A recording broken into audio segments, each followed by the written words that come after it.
La denominazione era F-16 ADF, Air Defense Fighter. E quindi noi l'abbiamo avuto, l'abbiamo utilizzato naturalmente come velivolo da caccia, velivolo da intercettazione, lo abbiamo preso col 37° Stormo inizialmente, poi con l'addestramento, sempre un addestramento reale, per cui anche gli sganci che fanno sono particolari per questi velivoli, suite che non sono chiaramente disponibili in altri mercati. Eccolo qui. Facciamo questa macchina, ammiratela.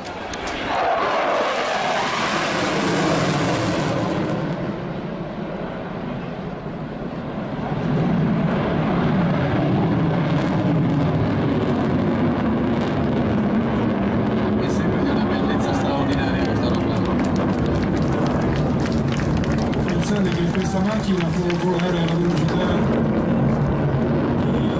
di 1800 km/h e pesa soltanto 7070 kg.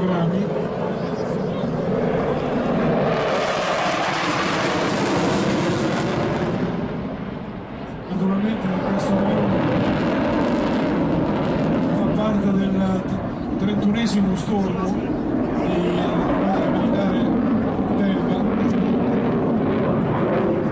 distanza, come dicevo, a Kleine-Brogel nel nord del Belgio. Ha lanciato adesso i flare. Vedete, questi flare sono luci pirotecniche, servono a sviluppare luminosità e soprattutto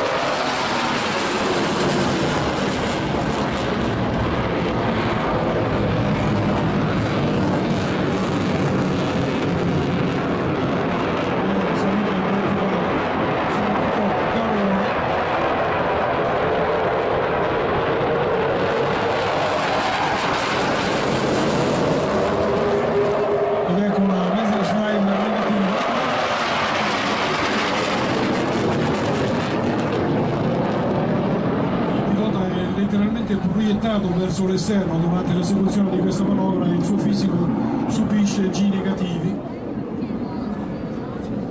Pensate, cari amici, che il motore di questo velivolo ingerisce dai 113 ai 120 kg di assorbimento di aria e di circa 1 chilo.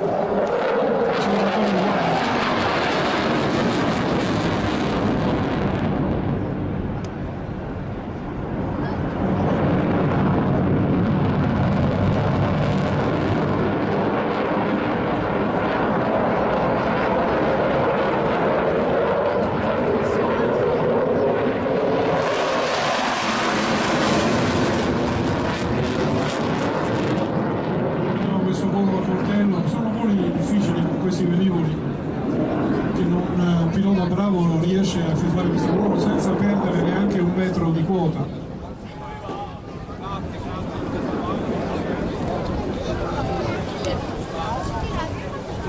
Pensate che il tuttuccio di questo aeroplano, che è fatto in un unico pezzo di carbonato,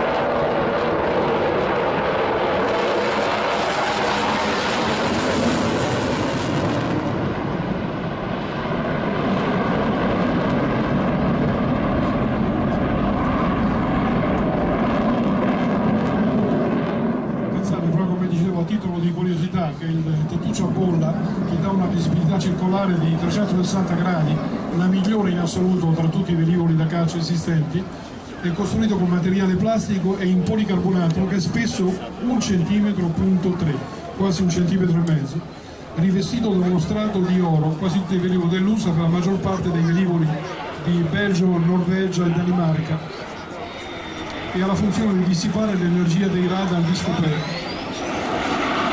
Ecco, vedete, con un alto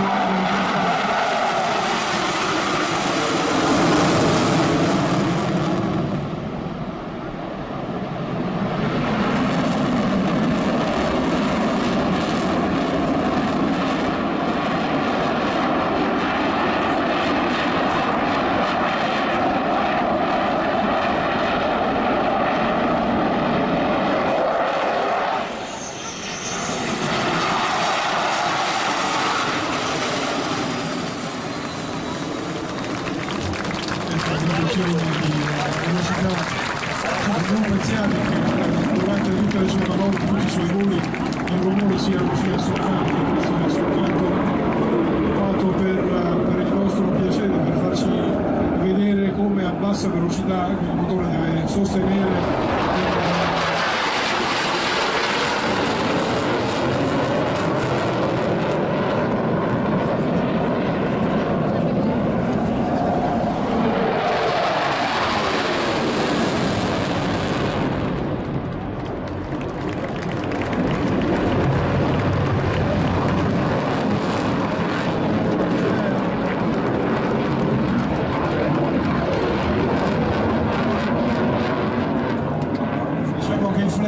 queste luci pirotecniche sono una manovra assolutamente difensiva perché sviluppano calore e luce che attirano le testate dei missili all'infrarosso, che quindi non cercano più la fonte di calore del velivolo ma cercano queste fonti di calore provocate.